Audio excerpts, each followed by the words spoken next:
अस्सलामु अलैकुम वरहमतुल्लाहि वबरकातुह। मेरे प्यारे दोस्तों, एक न्यूज़ है जो बहुत ज़्यादा वायरल हो रही है। वायरल होने की वजह क्या है कि कुछ गोदी मीडिया के मशहूर चेहरे वहाँ पर मौजूद हैं और एक तरफ इमरान साहब वहाँ पर मौजूद हैं।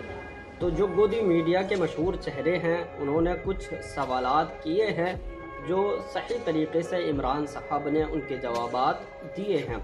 तो आप इस वीडियो को एंड तक ज़रूर देखें। एंड तक देखेंगे तो आपको ज़रूर मज़ा आ जाएगा। तो चलिए आप पहले इस वीडियो को देखिए और हमारी इस वीडियो को ज़्यादा से ज़्यादा शेयर कीजिए। और अगर आप नए हैं तो हमारे इस चैनल को अभी ज़रूर सब्सक्राइब कर लीजिए ताकि हमारी हर वीडियो आपके पास पहुंच जाए। तो चलिए आप इस वीडियो को देखिए। जहां तक वक्फ की बात है तो ये ईमानदारी से एक प्रयास है जो कि भारत के संविधान के अनुरूप व्यवस्था को सुचारू रूप से चलाने के लिए, गरीब मुसलमान को उसका हक दिलाने के लिए। मैं सिर्फ एक बात पूछता हूं, वक्फ बोर्ड भारत का नहीं, दुनिया का सबसे अमीर वक्फ बोर्ड है। भारत का वक्फ बोर्ड दुनिया का सबसे अमीर, 39 लाख एकड़ जमीन है। मैं पूछना चाहता हूं, बताइए, छोड़ दीजिए बाकियों के लिए क्या है। एक बड़ा हॉस्पिटल बनवाया है क्या इस जमीन में? कहीं एक बड़ी लाइब्रेरी बनाई है? कोई मुस्लिम स्कॉलर्स के लिए बड़ी यूनिवर्सिटी बनाई है? गरीबों के लिए, यतीमों के लिए, बेवाओं के लिए कुछ बनाया है? बाकी तो छोड़ो। अरे मंदिरों में तो भंडारा चलता है, गुरुद्वारों में लंगर चलता है, किसी को मुफ्त में 2 टाइम का खाना भी मिलता है। राम जन्मभूमि 2.77 एकड़ लैंड, 3000 करोड़ रुपए की अब तक इनकम है, 400 करोड़ जीएसटी दे चुके हैं। 39 लाख एकड़ लैंड और इनकम 166 करोड़, सरकार को जीरो। उसके बाद समझ लीजिए कि उसके बाद भी ये कहते हैं कि कुछ देने के लिए जरूरत नहीं है, कुछ समझने के लिए जरूरत नहीं है। तो इसीलिए मैं कहना चाहता हूं, सिर्फ ये बता दें कि गरीब मुसलमानों के लिए किया क्या है। इमरान मसूद, प्रधानमंत्री भी राइजिंग भारत के मंच पे थे और प्रधानमंत्री ने जो बोला, उन्होंने बोला कि वक्फ से जुड़े बिल का संसद में पास होना सामाजिक न्याय की दिशा में लिया गया एक बड़ा कदम है। लेकिन ये जो डिबेट है, मूल रूप से विपक्ष जो है वो अपीजमेंट की कर रहा है, विपक्ष तुष्टीकरण करना चाहता है। ये प्रधानमंत्री का कहना था कल इसी मंच से।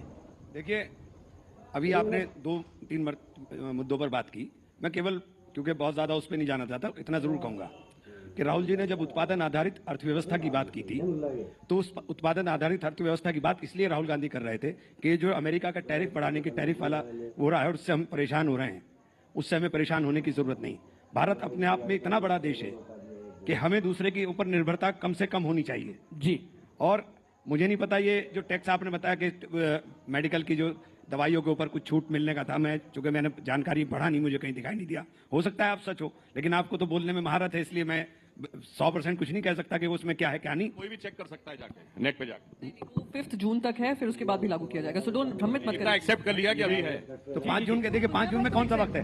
दूसरी चीज, जब आपने वक्त की बात, मैंने प्राइम मिनिस्टर को कोट किया जी, वक्त की बात की, और प्रधानमंत्री ने जब एक बार जब आए, उन्होंने कहा कि मैं देश के अंदर मुसलमान के एक हाथ में कुरान और एक हाथ में कंप्यूटर देखना चाहता हूं। गरीब मुसलमानों का हक मिल रहा है। मैं बोल रहा हूं ना जी। जब उन्होंने ये बात बोली थी तब ये बहुत अच्छा लगा था कि प्रधानमंत्री जी ने ये बात बोली है, लेकिन करना उसके बिल्कुल उलट है। मदरसे में कुरान पढ़ते हैं तो मदरसों पर ताला लगा देंगे। मदरसों का रजिस्ट्रेशन 2016 से रोका हुआ है कि मदरसों का रजिस्ट्रेशन नहीं होगा। और बच्चों की जो स्कॉलरशिप थी, जहां से कंप्यूटर पर बच्चे पढ़ सकते थे, आप सारी स्कॉलरशिप रोक देंगे। अलीगढ़ मुस्लिम यूनिवर्सिटी, जो यूनिवर्सिटी सेंट्रल यूनिवर्सिटी है, उसके लगातार फंड के अंदर कटौती करते चले जाएंगे और 2 सेंटर उसके बंद होने के कगार पर आ जाएंगे। और उसके बाद फिर ये आप उम्मीद करेंगे कि आप मुसलमान की शिक्षा की बात करेंगे। आपने वक्फ बोर्ड के लिए कहा, सबसे पहली बात, मैं चूंकि जेपीसी का मेंबर था, मेरे पास सूचना आई थी जेपीसी में कि हमारे पास 9 लाख एकड़ लैंड है, 9,44,000 एकड़ लैंड है। लेकिन वो 9,44,000 एकड़ लैंड पिछले 8 महीने के अंदर 39,000 एकड़ कैसे हो गई, ये समझ से बाहर है। और ये कौन सा आंकड़ा आया, ये भी समझ से बाहर है, क्योंकि आप क्या बोल रहे हो आपको यही नहीं पता है। आपकी सरकार ने 2021 में सुप्रीम कोर्ट में एफिडेविट देकर कहा कि हमने 100% प्रॉपर्टीज का डिजिटलाइजेशन करा लिया है, लेकिन जब आप जेपीसी के अंदर आते तो कहते हैं नहीं कराया है। आप सुप्रीम कोर्ट में बोल कर आए हो और सुप्रीम कोर्ट में आपने कहा है, हमारे किरण रिजिजू साहब पार्लियामेंट में स्टेटमेंट देते हैं कि 4,99,000 से लगभग दुगनी प्रॉपर्टी हो गई। अरे भाई, दुगनी प्रॉपर्टी कैसे हो गई? किसी ने वक्फ तो किया नहीं, किसी ने वक्फ नहीं किया इतना। हिंदुस्तान के अंदर जो वक्फ है, 90% वक्फ प्रॉपर्टीज 1906 से पहली है। 1906 डेट किस लिए कोट कर रहा हूं कि 1906 के बाद ये तो देश की संसद भी किसी ने वक्फ की बोल दी।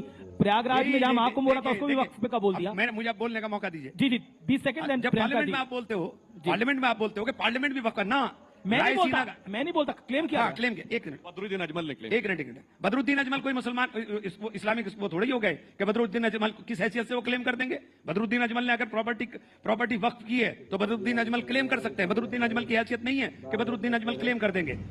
वो जो मस्जिद है पार्लियामेंट के सामने, वो रायसीना गांव की मस्जिद है। 1911 में जब लुटियन जोन बनाने की बात हुई, जब लुटियंस बनाने की बात हुई, तो इन 123 प्रॉपर्टी जिसका बार बार पार्लियामेंट में बहुत बार जिक्र हुआ कि हम एक तरफ आप बोलते हैं, एक सेकंड सर, एक तरफ आप बोलते हैं मस्जिद नहीं कब्जाएंगे, दरगाह नहीं कब्जाएंगे, ईदगाह नहीं कब्जाएंगे, कब्रिस्तान नहीं कब्जाएंगे, लेकिन 123 प्रॉपर्टी का बार बार जिक्र करेंगे पार्लियामेंट में। उस 123 प्रॉपर्टी में 123 की 123 प्रॉपर्टी ये 4 ही हैं जो अंग्रेजों से झगड़े के बाद 1913 के अंदर वक्त को दी गई।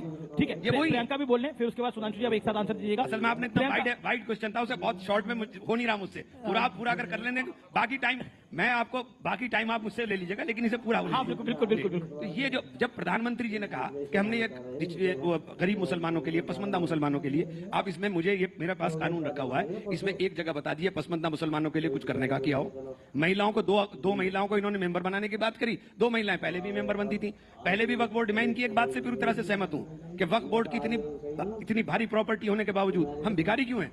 वक्फ बोर्ड की हैसियत क्यों है कि वक्फ बोर्ड अपने कर्मचारी की तनख्वाह भी नहीं दे पाता, जबकि आपके पास इतनी प्रॉपर्टी है? ठीक है, मैं इस बात से बिल्कुल सहमत हूं, लेकिन इसके प्रबंधन का काम होना चाहिए था या इसको खुर्द करने का काम होना चाहिए।